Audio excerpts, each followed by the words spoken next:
¿cuál es su nombre? Si ellos me preguntan, ¿qué les respondo? Era la duda que tenía Moisés en esa teofanía, en esa revelación que Dios le estaba haciendo para encargarle la tarea de ir y sacar al pueblo oprimido en Egipto. Y Dios respondió: el Señor, Dios de los padres de ustedes, Dios de Abraham, Dios de Isaac, Dios de Jacob, me envía. Y más adelante Jesús, usando estas mismas palabras, nos dirá que Dios es Dios de vivos, no de muertos. Es Dios de la vida, es el Dios de la armonía, es el Dios de la bondad. Este es mi nombre, continúa el texto, para siempre. Así me llamarán de generación en generación. Yo soy el que soy. ¿Y quién es Dios? Es precisamente todo lo que hay de hermoso, de bondad, de armonía, de inteligente, de sabio. Por lo tanto, de Dios no puede venir y nunca vendrá nada malo, nada negativo. Y entonces nos encontramos en el Evangelio con un noticiero del día. Alerta, noticia de última hora. Sucedió que Pilato, el gobernador, seguramente en un castigo ejemplar para algunos del norte de la Galilea, la sangre de esas personas, después de haber sido asesinados, la mezcló con la sangre que se ofrecía en el templo de Jerusalén, lo cual terminaba siendo una gran ofensa para el pueblo judío que adoraba a Dios en ese templo. Por lo tanto, noticia de vulneración, de sentirse humillados como pueblo, una noticia de última hora. Pilato mezcla la sangre de unos hombres asesinados judíos del norte con la sangre del templo. No solamente ofende a las familias de los difuntos, sino también al pueblo de Israel. Y después otra noticia, que esta misma la pone Jesús. Estaban construyendo una torre en Siloé, una de las partes antiguas de Jerusalén, y se cae la torre y mató a las personas que estaban allí. Dos noticias. Y ante estas noticias, la interpretación que dan las personas es la siguiente. Eran pecadores. Y por esos pecados, miren lo que les pasó. O en otras palabras, ¿qué habrían hecho esas personas para que tuvieran la desgracia no solo de morir, sino la infamia de que su sangre se mezclara con sangre de animales en el altar? ¡Qué humillación! ¿Qué habrán hecho esas personas para merecer ese destino final? O en el accidente, ¿qué habrán hecho esas personas para que se les cayera esa torre encima? Esta manera de interpretar los hechos negativos que ocurren y que nos ocurren es un gran error. Y Jesús quiere corregirlo. Porque también nosotros, al igual que ellos, muchas veces, cuando pasa algo malo, nos preguntamos, ¿y por qué pasa eso? ¿Qué habrá hecho esa persona para que le pase eso? Y cuando somos nosotros los que sufrimos, los que padecemos esa desgracia, esa injusticia, esa enfermedad, ese duelo, esa infidelidad, esa muerte, entonces inmediatamente nos preguntamos, ¿y yo qué hice de malo? O la otra cara de esta pregunta, que es mucho más complicada y que causa en nuestra espiritualidad y en nuestra psicología humana muchos desaciertos. ¿Por qué Dios me castiga así? ¿Por qué Dios no me escucha y me castiga así? Perfectamente era la conclusión de los que murieron bajo la torre. ¿Qué hicieron de malo para que se les cayera esa torre encima y se murieran? Es decir, imagínense, el castigo divino les cayó. ¿Cuántos de nosotros incluso ante una tragedia familiar, personal, ante una enfermedad, ante una muerte, terminamos diciendo, para consolarnos o para consolar al otro, mijito, mijita, es voluntad de Dios. Y si uno analiza bien esa frase, lo que hay detrás es peligroso. Es decir, es voluntad de Dios que una persona sufra una enfermedad. Es voluntad de Dios que una persona sufra una tragedia. Es voluntad de Dios que haya un maremoto, un terremoto y se caiga algo. Si es voluntad de Dios, entonces, tremendo el tema, porque tenemos un Dios que es un Dios malo, que es un Dios que manda males. ¿Será que Dios mandó esa enfermedad? No. Y hoy Jesús quiere ayudarnos a que desechemos de nuestra manera colectiva de pensar este tipo de pensamientos y de conclusiones. Que ante una tragedia, ante un mal que sufrimos, ni modo, Dios me lo mandó. Me robaron, me hicieron algo negativo, me abandonó, es que Dios me lo mandó. No, Dios no manda males. Dios no manda males. Y por eso Jesús dice, les digo que no. Él pregunta, ¿piensan que esos galileos eran más pecadores que los demás galileos porque han padecido todo esto? Y responde Jesús, les digo que no. ¿O piensan que eran más culpables que los demás habitantes a los que se les cayó, a los 18 que se les cayó la torre? Y dice Jesús, les digo que no.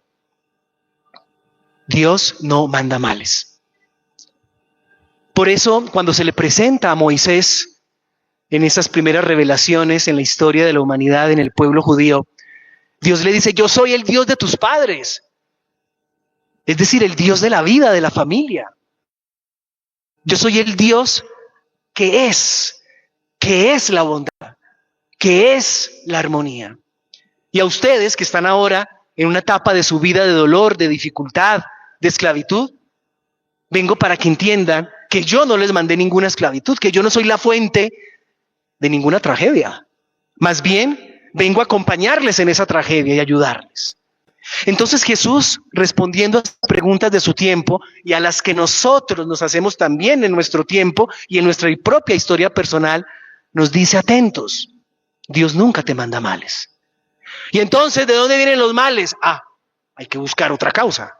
Pero a Dios, sácalo de la ecuación. Porque de Dios solo puede venir la bondad, el perdón, la armonía. Incluso, cuando pensamos así, nos complicamos también nuestro proceso personal de crecimiento y de superación personal. Porque entonces, cuando nos pasa algo negativo, vamos a nuestro pasado o a nuestro presente cercano y decimos, claro, es que me está pasando esto porque yo hice eso. Dios me está castigando. Otra vez la misma idea. Dios no manda males. Dios no manda males. Entonces, ¿por qué me está pasando esto? Pues por otras causas, por otras consecuencias. Algunas pueden ser muy directas. Es decir, la causa es evidente que es la causa de esa consecuencia del mal que tienes. Pongo un ejemplo a nivel de salud. Me salió una cirrosis hepática y bebía y bebía y bebía. Señor, ¿por qué me mandas la cirrosis? No, pues Dios no le mandó ningún mal. Usted bebió y bebió. ¿Cómo quiere estar sano? O trague y trague azúcar desde niño, después una diabetes. Señor, ¿por qué me mandaste una diabetes? ¿Será que me mandaste esto para que sea más humilde? No, Dios no le mandó ninguna enfermedad. Ninguna. Porque Dios no manda enfermedades. Dios es el Dios de la vida, de la salud, de la familia. Los males que sufrimos de distintos tipos tienen otras causas. Muchos de ellos nuestra propia libertad humana mal usada, con la cual nos hacemos daño y hacemos daño a los demás. Y hacemos daño a nuestro cuerpo o a las futuras generaciones a las que le heredamos los genes con los cuales los procreamos. Pero Dios no manda males, ningún mal. Dios no manda la muerte. Es que Dios necesita un angelito más en el cielo. No, Dios no necesita más angelitos en el cielo. Dios te ama y te necesita aquí y en el cielo cuando tu cuerpo en su ciclo se desintegre. Eso es la muerte. Dios no manda males. Y esto nos puede ayudar mucho a una relación con Dios más serena. ¿Por qué?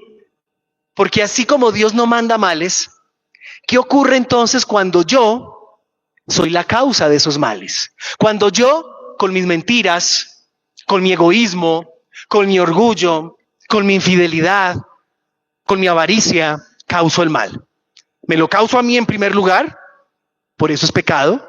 El pecado es pecado porque soy yo el que me hago daño.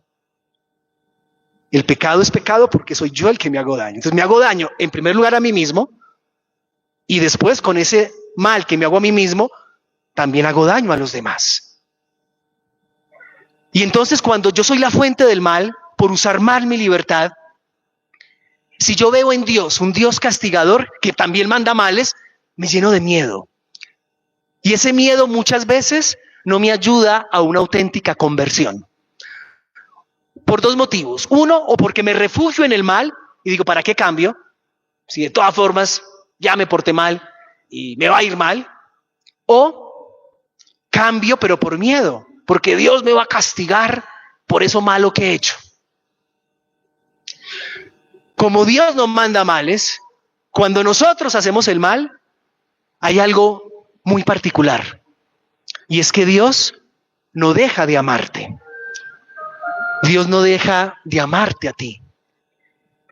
Dios no deja de mirarte con amor. Y Dios te invita para que reflexiones, para que aprendas de ese error y te levantes. Porque Él nunca deja de amarte. Y por eso Jesús, después de estos noticieros del día, de su época, y de decir que Dios no manda males con esa interpretación, pone una anécdota, una parábola.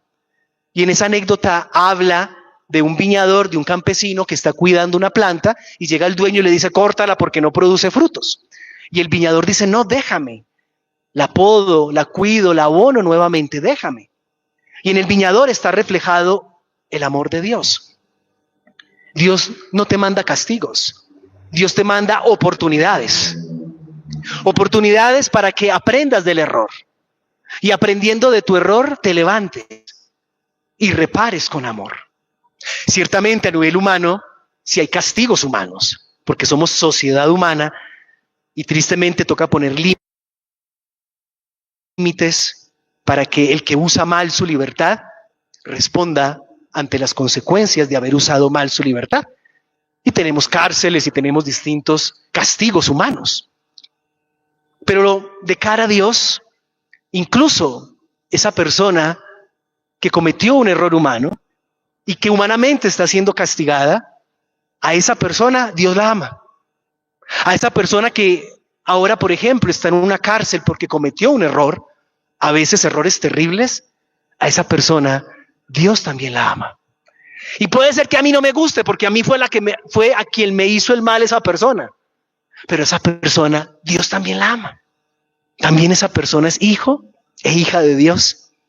Y Dios también quiere que esa persona reconozca su error, aprenda de su error y en la medida que pueda repare su error. Cuando nosotros aprendemos a ver a Dios no como la fuente de los males, cuando aprendemos a distinguir que la voluntad de Dios no es que nos pasen cosas malas, entonces cuando nosotros hacemos cosas malas, porque las hacemos, acudiremos a Dios no como el Dios fuente del mal, del castigo, sino como el Dios que te mira con amor y misericordia cuando te has equivocado y que te dice, levántate, aprende de tu error, inténtalo, que yo estaré contigo. Humanamente te tocará pagar consecuencias, pero con el amor de Dios y su misericordia aprenderás de ese error. Pasarás la experiencia enriquecido aún en medio del dolor y la dificultad. Hoy pues, en este tercer domingo de la Cuaresma, escuchemos la voz del Señor que nos dice, yo soy el que soy. Yo soy el Dios de tu vida, de tu familia. Yo te creé por amor y con amor. Y sé que te equivocas. Y sé que puedes estar esclavo como estuvo esclavo el pueblo judío en Egipto. Pero también sé que si te dejas amar, podrás salir de esa esclavitud personal. Esclavitud que a veces tú mismo te has fraguado con tus vicios, con tus propios errores. O esclavitud que es consecuencia de los errores de los demás. Pero tú puedes salir libre y puedes aprender a caminar hacia la luz. Hoy pues veamos a ese Dios como lo vio Moisés, como el Señor del amor, el que es. Y cuando nosotros cometamos un error, o cuando en el presente de nuestra vida, en el hoy de nuestra vida, sepamos que estamos en ese error, cambiemos. Cambiemos confiando. Cambiemos viendo en el error una oportunidad de corrección y de cambio. Y no en el error una vergüenza y una culpa que lo único que hace es hundirnos. Hundirnos a veces en la amargura, hundirnos en el miedo. Sigamos pues caminando el camino de la Cuaresma y pidámosle al Señor que también nosotros sepamos confiar en su misericordia. Y como le dijimos hoy en el Salmo, el Señor es compasivo y misericordioso. Y Él siempre, siempre te mira con amor. Y de Él solo vienen bienes. Que así sea.